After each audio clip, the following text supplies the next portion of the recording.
வணக்கம் மக்களே, நாம இந்த ஆரோக்கியமான பதிவில் கொத்தவரங்காயில் நிறைந்துள்ள மருத்துவ நன்மைகளை பற்றி விளக்கமாக பார்க்க போகிறோம். நாம சாப்பிடக்கூடிய உணவுகளில் ஃபைபர் என்று சொல்லக்கூடிய நார்சத்து இருக்க வேண்டியது மிகவும் மிகவும் அவசியம். நார்சத்து என்ன பண்ணும் அப்படின்னா, உடம்புகளில் இருக்கக்கூடிய தேவையில்லாத கொலஸ்ட்ரால்களை குறைக்கிறதுக்கு ஹெல்ப் பண்ணும். அந்த நார்சத்துடன் பல்வேறு ஊட்டச்சத்துக்கள் கொத்தவரங்காயில் தான் இருக்குது. கொத்தவரங்காயில் அதிக அளவு புரதச்சத்துக்கள், தேவையான அளவு கார்போஹைட்ரேட்டுகள், தாதுக்கள் இதெல்லாமே இருக்கிறதால இது நம்முடைய உடலை ஆரோக்கியமாக வைத்துக் கொள்கிறது. ஸோ அது எந்தெந்த வழிமுறைகளில் நமக்கு கொத்தவரங்காய் உடலை பலப்படுத்துது, அதுக்கு காரணமாக இருக்கக்கூடிய ஊட்டச்சத்துக்கள் என்னென்ன அப்படின்றத விளக்கமாக பார்க்க போகிறோம்.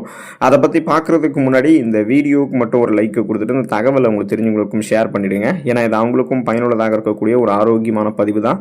இது போன்ற அப்டேட்ஸ்கள் நீங்கள் தொடர்ந்து பார்க்குறதுக்கு நம்மளுடைய ஹெல்த் நியூஸ் தமிழ் சேனலை மறக்காமல் சப்ஸ்கிரைப் பண்ணி வச்சுக்கோங்க. பக்கத்தில் இருக்கக்கூடிய பெல் பட்டனையும் கிளிக் பண்ணி ஆல் அப்படின்ற ஆப்ஷனையும் செட் பண்ணி வச்சுக்கிட்டீங்க அப்படின்னா நாங்கள் போடக்கூடிய எல்லா அப்டேட்ஸும் உங்களுக்கு நோட்டிஃபிகேஷன் அடிக்கடி சேரும். சரி வாங்க மக்களே, இப்போ வீடியோக்குள்ளே போயிடலாம். மன அழுத்தம், அந்த ஸ்ட்ரெஸ் டென்ஷன்லேருந்து நீங்கள் ரிலீஃப் ஆகணும் அப்படின்னா கொத்தவரங்காய் உணவுகளை சமைத்து எடுத்துக்கொள்ளலாம்.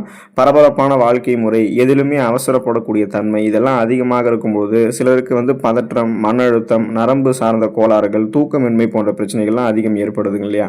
ஸோ இவங்க எல்லாம் கொத்தவரங்காய் எடுத்துக்கிட்டாங்க அப்படின்னா அந்த கொத்தவரங்காயில் நரம்புகளை வலுப்படுத்தக்கூடிய சக்திகள் அதிகமாகவே இருக்கு. ஆகவே நீங்கள் சமைத்து சாப்பிடும்போது உங்களுடைய உடல் நலமும் மேம்படும், மனநலமும் மேம்படும். அதாவது நரம்புகள் இருக்கக்கூடிய இறுக்கங்கள் தளர்த்தப்பட்டு, குறிப்பாக மூளை நரம்புகள் இருக்கக்கூடிய இறுக்கங்கள்லாம் தளர்த்தப்பட்டு ரத்த ஓட்டம் உங்களுடைய உடல் உறுப்புகளுக்கு சீரான அளவில் பாயும் போது ஆக்சிஜன் சப்ளை சீரான அளவில் கிடைக்கும். நீங்கள் சுறுசுறுப்பாக இயங்க ஆரம்பிப்பீங்க. ஸ்ட்ரெஸ், டென்ஷன், டிப்ரெஷன் எதுவுமே உங்களுக்கு இருக்காது. இப்போ பார்த்தீங்கன்னா இந்த ஷிஃப்ட் பேசிஸில் மாற்றி மாற்றி வேலை பார்க்குறவங்க, பிடிக்காத வேலைகளை அதிகமாக பார்க்குறவங்க, இவங்களுக்கெல்லாம் மன அழுத்தம் இப்போல்லாம் இந்த காலகட்டத்தில் அதிகரிச்சு இருக்குங்க இல்லையா? ஸோ ஃபோன்ஸ், லேப்டாப்ஸ் யூஸ் பண்ணும்போதும் சில பேருக்கு தொடர்ந்து அவங்க யூஸ் பண்ணுறாங்க, இரவு நேரங்களில் யூஸ் பண்ணுறாங்கன்னா மன அழுத்தம் ஏற்படுவதற்கும் வாய்ப்புகள் இருக்குது.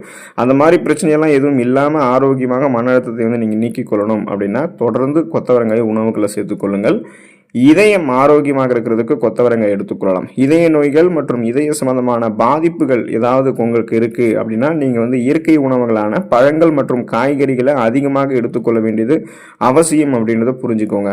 அந்த வகையில் கொத்தவரங்காய் உங்களுடைய இதயத்திற்கு நன்மைகளை கொடுக்கும். கொத்தவரங்காயில் அடிக்கடி நீங்கள் சாப்பிட்டு வரீங்க அப்படின்னா மாரடைப்பு ஏற்படுவதற்கான வாய்ப்புகள் உங்களுக்கு குறைஞ்சிரும். இதுக்கான காரணம் எப்படின்னு பார்த்தீங்கன்னா, கொத்தவரங்காயில் நார் சத்துக்கள் இருக்குது. இது உங்களுடைய ரத்த நாளங்களில் படிந்திருக்கக்கூடிய கெட்ட கொழுப்புகளை குறைச்சிரும். ரத்த நாளங்கள் எந்த விதமான கெட்ட கொழுப்பு படிவுகளும் இல்லாதால ரத்த நாளங்கள் வழியாக ரத்த ஓட்டம் இதயத்திற்கு சீரான அளவில் கிடைச்சிக்கிட்டே இருக்கும்.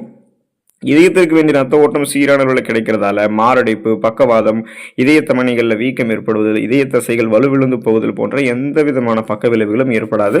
உங்களுடைய இதயம் பன்மடங்கு பலம் பெறும். எந்த விதமான இதயம் சார்ந்த நோய்களுமே உங்களுக்கு இருக்காது. நீங்கள் கொத்தவரங்காய் எடுத்துக்கிட்டீங்க அப்படின்னா பற்கள், எலும்புகள் வலுப்பெறுவதற்கு கொத்தவரங்காய் எடுத்துக்கலாம். உடலுக்கு கால்சியம் சத்து ரொம்ப ரொம்ப அவசியம். இந்த கால்சியம் சத்து தான் உடலினுடைய பற்கள், எலும்புகளினுடைய உறுதித்தன்மைக்கு அவசியமாக இருக்கு. கொத்தவரங்காயில் கால்சியம் சத்து இருக்குது. இப்போ நீங்கள் வாரத்தில் ஒரு முறையாவது அல்லது 2 முறையாவது கொத்தவரங்காய் உங்களுடைய உணவுகளில் சமைச்சு சாப்பிட்றீங்க அல்லது கொத்தவரங்காய் கொண்டு செய்யப்பட்டிருக்கக்கூடிய உணவுகளை சாப்பிட்டு வரீங்க அப்படின்னா பற்கள் மற்றும் எலும்புகளினுடைய உறுதித்தன்மை உங்களுக்கு அதிகரிக்கும். இப்போ ஃபார் எக்ஸாம்பிள், பற்கள் வலுவிழுந்து போவதற்கான காரணம் என்னென்னா, வாய்களில் கிருமி தொற்று இருக்கும். அதன் மூலமாக ஈறுகளில் ரத்த கசிவு ஏற்படும். ஈறுகளில் ரத்த கசிவு ஏற்பட்டால் பற்கள் வலுவிழுந்து போயிடும். தாடை எலும்பு அடர்த்தி குறைஞ்சிரும். நிறைய கிருமி தொற்று வாயில் நமக்கு உருவாக ஆரம்பிக்கும். உமிழ்நீரினுடைய தரம் எல்லாம் பாதிக்கப்படும். ஸோ இதெல்லாம் கியூர் பண்ணுறதுக்கெல்லாம் நீங்கள் கொத்தவரங்காய் எடுத்துக்கலாம். அதே போல் எலும்புகள் உங்களுக்கு வலுப்பெறுவதால் ஆஸ்டியோபோரோசிஸ், எலும்பு மெலிவு நோய், மூட்டு வலி, எலும்புருக்கி, முடக்குவாதம், எலும்பு மஜ்ஜைகளில் ஏற்படக்கூடிய பிரச்சனை, மூட்டு அழற்சி போன்ற எந்த தொந்தரவுகளுமே உங்களுக்கு இருக்காது. இப்போ பெண்களுக்கும் ஆண்களுக்கும் பார்த்தீங்கன்னா கிட்டத்தட்ட அந்த 30-40 வயசுக்கு அப்புறம் போகும்போது பார்த்தீங்கன்னா ஈஸியாகவே ஊட்டச்சத்து குறைபாடு ஏற்படும், எலும்பு சார்ந்த பிரச்சனை ஏற்படும். எலும்பு பிரதானமாக இருக்கக்கூடிய இடங்கள்லாம் குத்துவது போன்ற, வலிப்பது போன்ற உணர்வுகள்லாம் அவங்களுக்கு இருக்கும். அதெல்லாம் கியூர் பண்ணணும்னா போதுமான அளவுக்கு கால்சியம் சத்தை எடுத்துக்கணுன்றதுக்காக தான் அவங்க கொத்தவரங்காய் எடுத்துக்கிட்டாங்கன்னா எலும்புகள், பற்கள் அவங்களுக்கு வலுப்பெறும். மலச்சிக்கல் பிரச்சனைகள் விடுபடுவதற்கு கொத்தவரங்காய் எடுத்துக்கொள்ளலாம். இப்போ ஒரு சிலருக்கு வயிற்றில் உணவை செரிப்பதற்கு இருக்கக்கூடிய செரிமான அமிலங்களினுடைய சமநிலை சீர்கெடுவதால் சாப்பிடக்கூடிய உணவுகளை செரிமானம் செய்வதில் பிரச்சனை ஏற்பட்டு மலச்சிக்கல் பிரச்சனை உண்டாகும்.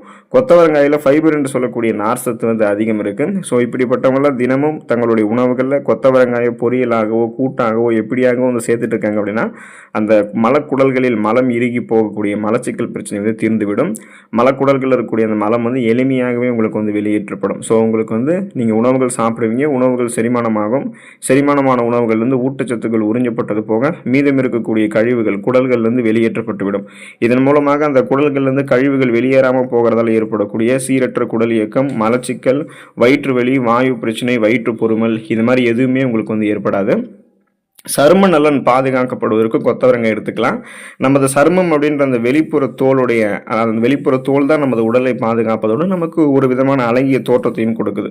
கொத்தவரங்காய் வந்து சருமம் சார்ந்த பிரச்சனைகள் ஏதாவது இருந்துச்சுன்னா நீங்கள் எடுத்துக்கிட்டிங்கன்னா அந்த சருமம் சார்ந்த பிரச்சனைகளை வந்து க்யூர் பண்ணுறதுக்கு உங்களுக்கு ரொம்ப உதவிகரமாக இருக்கும்.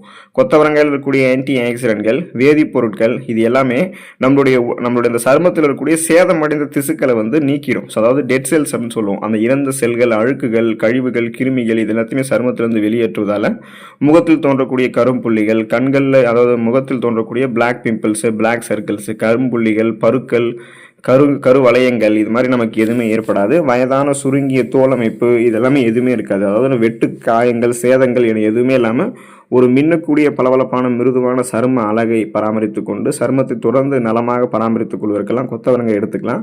இதனால் நீங்கள் தொடர்ந்து வந்து உங்களோட சருமத்தோட கோலாஜன் உற்பத்தியை மேம்படுத்தி ஆரோக்கியமான சருமத்தை பெறுவீங்க. இந்த அளவுக்கு நன்மைகளை பெறணும் அப்படின்னா கொத்தவரங்காயை உணவுகளில் அன்றாடமோ அல்லது வந்து வாரத்தில் ஒரு தடவை 2 தடவையாவது எடுத்துக்கொள்ளுங்கள். நலமோடு இருக்கக்கூடிய வாய்ப்பை பெற்று ஆரோக்கியமாக இருப்பீங்க.